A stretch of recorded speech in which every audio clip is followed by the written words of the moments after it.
বন্ধুরা, তোমরা যারা এসব একঘেয়েমি গল্প শুনতে শুনতে ক্লান্ত হয়েছ, তাদের জন্য নিয়ে এসেছি একদম খোলামেলা অডিও গল্প। এসব অডিও গল্পের ওয়েবসাইটের লিংক কমেন্ট দেয়া আছে, আর কিভাবে সাইট থেকে গল্প শুনবে সেটা টিউটোরিয়াল দেয়া হলো। সাইটে ঢোকার পরে এরকম বিজ্ঞাপন আসলে এখান থেকে কেটে দিবেন। যে গল্প শুনতে চান সেটাই ক্লিক করার পর যদি অন্য জায়গায় নিয়ে যায় তাহলে ব্যাক বাটন চাপ দিতে হবে। তারপর আবার গল্পের উপর ক্লিক করতে হবে। তারপর এই জায়গা থেকে প্লে বাটনে ক্লিক করতে হবে। প্লে বাটনে ক্লিক করার পর যদি আবার বিজ্ঞাপন আসে তাহলে বিজ্ঞাপন এখান থেকে কেটে দিতে হবে। আমার শ্বশুরমশাইয়ের একটা পুরনো বাড়ি ছিল, যেখানে কয়েকজন পুরনো ভাড়াটে বহুদিন ধরে থাকতেন। নামমাত্র ভাড়ায় থাকলেও শ্বশুরমশাই কখনো তাড়া দেননি কাউকে।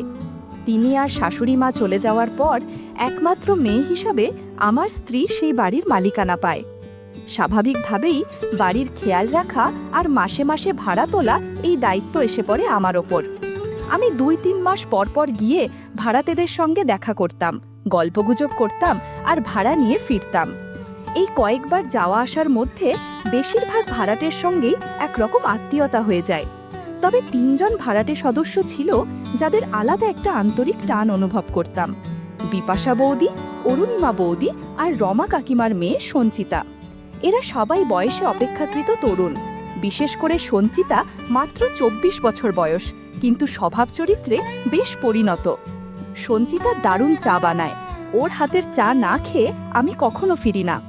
এক দিন ও যখন চায়ের কাপটা আমার হাতে দেয়, ওর হালকা হাসি আর চুপচাপ চোখের দিকে তাকিয়ে থাকা কোনো কারণে মনটা একটু অন্যরকম হয়ে ওঠে। কিছু বলি না, শুধু এক চুমুকে চা খেয়ে নিই। বিপাশা বৌদি একটু আধুনিক ধাঁচের। বাড়ির ভেতর সবসময় একটা ঢিলেঢালা নাইটি পরে ঘুরে বেড়ান, যেন কারো তোয়াক্কা করেন না। আমি যখন ওনার ঘরে ঢুকি, উনি পাশে বসে ভাড়া গুনে হাতে তুলে দেন। আলগা হাসি দিয়ে বলেন, আজ একটু দেরি হয়ে গেল গো, কিছু মনে করো না। আমি কিছু বলি না, কিন্তু তার উপস্থিতি বেশ নজরকাড়া। অরুণিমা বৌদি একটু গম্ভীর ধরনের, তবে মনটা নরম। ওনার স্বামী বাইরের শহরে কাজ করেন, মাসে একবার মাত্র বাড়ি আসেন। যখন আমি ভাড়া তুলতে যাই, বৌদি সাধারণত শাড়ি পরে থাকেন, কিন্তু অনেক সময় দেখা যায় আঁচলটা গুছিয়ে রাখতে পারেন না ঠিকঠাক। আমি চুপচাপ মাথা নিচু করে থাকি, কিন্তু উনি হয়তো টের পান আমি একটু অস্বস্তিতে পড়ে যাই। উনি তখন মুচকি হেসে বলেন, চা খাবে 1 কাপ? আজকে কেউ বাড়ি নেই, আমি একা। একদিনের কথা, আমি গিয়েছি ভাড়া তুলতে। বৌদি একা ছিলেন। বললেন, আজ টাকাটা দেওয়া হচ্ছে না, পরে একদিন এসো। আমি বললাম ঠিক আছে, পরের বার এসে নিয়ে নেব। কথা বলতে বলতেই হালকা গল্পে আমরা ঝুঁকে পড়ি। জানালা দিয়ে রোদ আসছে, ঘরটা একটু শান্ত, আর ওনার গলার স্বরে একটা আলাদা কোমলতা কাজ করছিল। আমি আর বাড়িয়ে কিছু বলিনি, শুধু চা খেয়ে উঠে এসেছি। একটু সময় পরেই অরুণিমার শাড়ির আঁচলটা ধীরে ধীরে একপাশে সরে গেল, আর ব্লাউজের সামনের কাপড়টা একটু হেলে পড়ে খানিকটা আলগা লাগলো। আমি না চাইতেও তাকিয়ে পড়েছিলাম, চোখ ফিরিয়ে নিতে পারছিলাম না। অরুণিমা সেটা ঠিকই বুঝে নিল।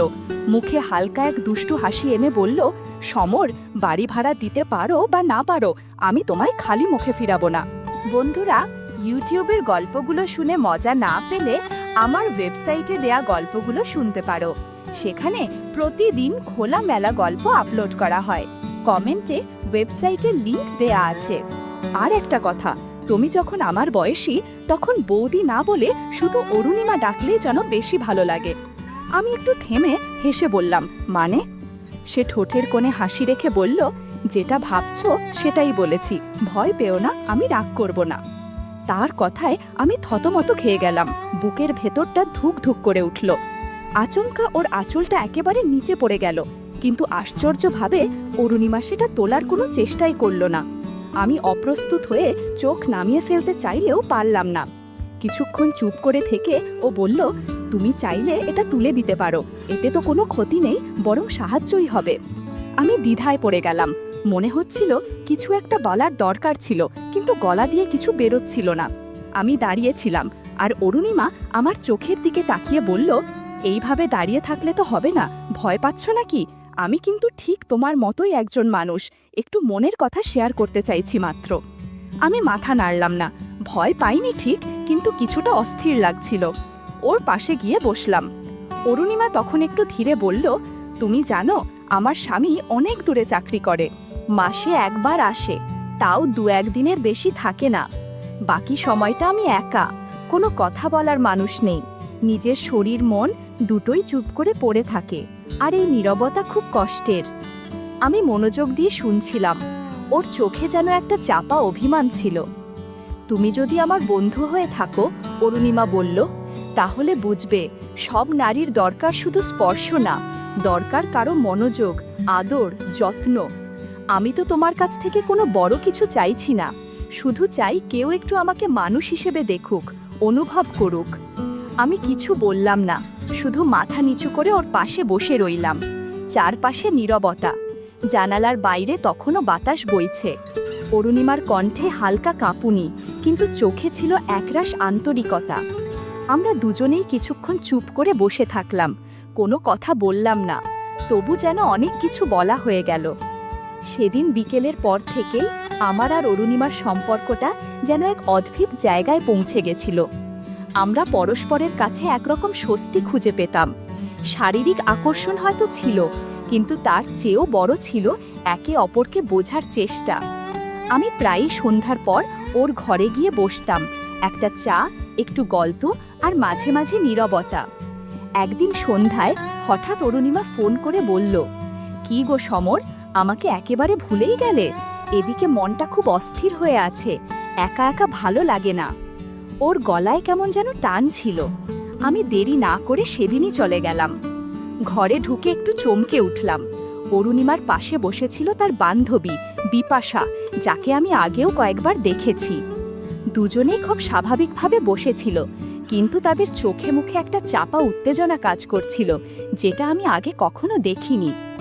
আমার দিকে তাকিয়ে অরুণিমা মুচকি হেসে বলল, আজ তো আমি একা নই, আমার একমাত্র সত্যিকারের বান্ধবীকেও আজ ভাগ করে নিতে চাই তোমার সাথে। মানে ও আজ একটু ভালো সময় কাটাতে চায়। বিপাশাও একা থাকে, অনেক অভাব থাকে মনে। আমি একটু থমকে গেলাম, কিন্তু ওদের হাসি মুখ দেখে বুঝলাম কোনো জোর জবরদস্তি নয়, এ যেন একসাথে কিছু ভাগ করে নেওয়ার মতো। ঘরে বাতাসটা ভারী লাগছিল। আমি চুপচাপ গিয়ে বসতেই অরুণিমা আমার হাত ধরে বলল, ভাড়া তো আগেই মাফ করেছিলে, কিন্তু তুমি যে আমাকে কিছু দিয়েছিলে সেই দিন, সেটার কথা আজও মনে পড়ে। সেই ভালোবাসা, সেই যত্ন, ওটা পেলে ভাড়ার দরকারই পড়ে না। বিপাশা একটু লাজুক গলায় বলল, আমিও কিন্তু চাই কেউ আমাকে একটু সময় দিক, কিছু অনুভব করুক। আমি কাউকে খুব বেশি চাই না, শুধু চাই কেউ যেন আমায় গুরুত্ব দেয়, পাশে থাকে।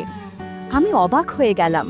দুটি নারীর মুখে এমন সরল কথা, কোনো শারীরিক ভাষা ছিল না, ছিল শুধু চাওয়ার অভিমান। তাদের পাশে বসে আমি অনুভব করলাম এ সম্পর্কটা কোনো খেলাধুলা নয়, এ একরকম চাপা না বলা অনুভব, যেটা বুকের ভেতর জমে থাকে। বন্ধুরা, ইউটিউবের গল্পগুলো শুনে মজা না পেলে আমার ওয়েবসাইটে দেয়া গল্পগুলো শুনতে পারো। সেখানে প্রতিদিন খোলামেলা গল্প আপলোড করা হয়। কমেন্টে ওয়েবসাইটের লিংক দেয়া আছে। আমি ওদের দিকে তাকিয়ে শুধু বললাম, আমি এখানে আছি, কথা দিতে পারি তোমাদের কেউ একা থাকবে না। তারপরে সময়টা ছিল নিঃশব্দে ভরে যাওয়া। কেউ কোনো কিছু স্পষ্ট করে বলল না, কিছু প্রকাশ করেও যেন অনেক কিছু প্রকাশ হয়ে গেল। বন্ধ দরজার ভেতরে আমরা তিনজন বসেছিলাম, নিঃশব্দ, কিন্তু ভেতরে ভেতরে এক অদ্ভুত শান্তি আর গরম হাওয়া বইছিল। বিপাশা হেসে বলল, সমর, আজ একটু আমার কথা শোনো। আমি চাই তুমি প্রথমে আমার কাছ থেকে একটু সময় নাও। আমি ওরকম কিছু চাইছি যেটা শুধু আমাদের দুজনের মাঝে বোঝাপড়া। আমি ওর কথায় মুগ্ধ হয়ে বসে রইলাম। একটু সময় কাটিয়ে আমরা ধীরে ধীরে একে অপরের অনুভূতি বুঝে নিতে লাগলাম। আমাদের মাঝে একটা অদ্ভুত সঙ্গতি কাজ করছিল। অরুণিমাও পাশ থেকে একটু হাসি দিয়ে বলল, সমর, আজ আমরা তিনজন একটু কাছাকাছি হব, সবাই মনের কথা শেয়ার করব, যাতে কেউ একা না পড়ে। আমরা তিনজন মিলেমিশে অনেকক্ষণ কথা বললাম, মায়া করলাম, আর একে অপরের পাশে থাকার প্রতিশ্রুতি দিলাম। সব কথা না বলে শুধু চোখে চোখ রেখে বোঝার চেষ্টা করলাম। সেই সন্ধ্যায় বন্ধ ঘরের ভিতরে একটা শান্তি, একটা কোমলতা ছিল, যা কথায় প্রকাশ করা কঠিন। আমরা শুধু ছিলেন তিনজন একসাথে, মানসিক বন্ধন গড়ে উঠছিল। 10 মিনিট বিশ্রাম নেবার পর আমি আবার অরুণিমার পাশে গিয়ে বসলাম। ওর সঙ্গে সময় কাটানোর মধ্যে যেন একটা অদ্ভুত শান্তি আর আরাম খুঁজে পাচ্ছিলাম। ওর চোখে যে মায়া, সে মায়ায় আমি নিজেকে হারিয়ে ফেলতে চাইছিলাম। ওর হাসি, কথা আর ছোট ছোট স্পর্শ সব কিছু মিলিয়ে একটা গাঢ় সম্পর্কের সূত্র তৈরি হচ্ছিল। অরুণিমা বলল, সমর, আজ একটু সময় আমাকে দাও, কিছু কথা বলবো তোমার সঙ্গে, যা আমাদের আরও কাছাকাছি নিয়ে যাবে। আমি ওর কথা শুনে শুধু মাথা নাড়িয়ে সম্মতি জানালাম। আমার মনে হচ্ছিল ওর কথাগুলো এমন যা শুনে জীবনটা আরও সুন্দর হয়ে উঠবে। আমরা দুজনে একসাথে বসে অনেকক্ষণ নীরব থেকেও অনেক কিছু বুঝতে পারছিলাম। ওর হাতে আমার হাত রেখে, চোখে চোখ রেখে আমাদের মধ্যে একটা বোঝাপড়া তৈরি হচ্ছিল, যা কথায় বলা সম্ভব না। সময় যেন থেমে গেল, শুধু আমরা দুজনেই ছিলাম। অরুণিমার গলার স্বর ছিল কোমল আর মন ছুঁয়ে যাওয়ার মতো। সে বলল, সমর, এই সময়গুলো খুব মূল্যবান। আমাদের জীবন যতই ব্যস্ত হোক, এসব মুহূর্তে আমরা একে অপরকে অনুভব করতে পারি, সেটা খুব দরকার। আমি এক প্রকার আত্মবিশ্বাসে ভরে উঠলাম। জানলাম ওর পাশে আমি ভালো আছি। ওর মৃদু হাসিতে ছিল এক ধরনের বিশ্বাস, যেটা আমাকে নতুন শক্তি দেয়। আমি বুঝতে পারছিলাম শুধু কথা বলা নয়, এই সম্পর্কটা মানসিক বন্ধন, যেখানে বোঝাপড়া আর সম্মান মুখ্য। বিকেলটা ছিল এমন যখন শব্দ কম, অনুভূতি বেশি ছিল। আমরা দুজনেই জানতাম এই ছোট ছোট মুহূর্তগুলোর মধ্যে আমাদের ভবিষ্যতের একটা রং লুকিয়ে আছে। আমাদের জীবন হয়তো অনেক সমস্যায় ভরা, কিন্তু এই সম্পর্ক আমাদের শান্তি দিচ্ছে। সেই সন্ধ্যায় আমি অনুভব করেছিলাম জীবনের সুখ আসলে বড় বড় কথা নয়, ছোট ছোট এই অনুভূতিগুলোই আসল সুখ। অরুণিমার পাশে বসে থাকা, ওর কথা শোনা, ওর হাসি দেখা, এই সবই আমার জীবনের সবচেয়ে বড় পাওয়া। আমি চুপচাপ বসেছিলাম, কিন্তু আমার মনে ছিল অনেক আশা আর স্বপ্ন, যা ওর সঙ্গে ভাগ করে নিতে চাই। আমরা দুজনেই বুঝেছিলাম জীবনের এই খুশির মুহূর্তগুলো ধরে রাখা খুব জরুরি। সেই সন্ধ্যার আলো নরম আর বাতাসে একটু ঠান্ডা ভাব ছিল। আমরা তিনজন, আমি, অরুণিমা আর বিপাশা একসঙ্গে বসেছিলাম, চুপচাপ সময় কাটাচ্ছিলাম। কথা না হয়তো খুব বেশি বললাম না, কিন্তু আমাদের চোখে চোখ রেখে বোঝাপড়া ছিল গভীর। জীবন কত কঠিনই না হোক, এই মুহূর্তগুলো যেন একটু শান্তি আর ভালোবাসা নিয়ে আসে। আমাদের মধ্যে সেই দিন একটা অদ্ভুত বন্ধন গড়ে উঠেছিল, যা শুধু বয়ানের মাধ্যমে বোঝানো যাবে না। সেটা ছিল বিশ্বাস, ছিল মায়া, আর ছিল একে অপরের প্রতি গভীর শ্রদ্ধা। জীবনের ঝড় কিংবা পরীক্ষায় আমরা হয়তো হারিয়ে যাব, কিন্তু এই সম্পর্ক আমাদের পথ দেখাবে, মন শক্ত রাখবে। জীবন যেমনই হোক, আমরা তিনজন একে অপরের পাশে থাকার প্রতিশ্রুতি দিলাম। বুঝলাম সত্যিকারের সুখ কোনো বহুল আলোড়িত ঘটনা নয়, বরং ছোট ছোট ভালো মুহূর্তগুলোতে লুকিয়ে থাকে একটা হাসি, এক টুকরো সময় আর এক একজনের জন্য খোলা মন। আমার মনে হলো এই গল্প শেষ নয়, বরং নতুন কোনো যাত্রার শুরু, যেখানে থাকবে ভালোবাসা, বিশ্বাস আর অম্লান বন্ধুত্বের বন্ধন। আর আমি জানি এই বন্ধনই আমাদের জীবনের সবচেয়ে বড় শক্তি হবে। তাই সেই সন্ধ্যা থেকে আমি ঠিক করলাম, যতই জীবনের পথ কঠিন হোক, আমরা একসাথে থাকব, একে অপরকে বুঝব আর একে অপরের সুখে আনন্দ পাব।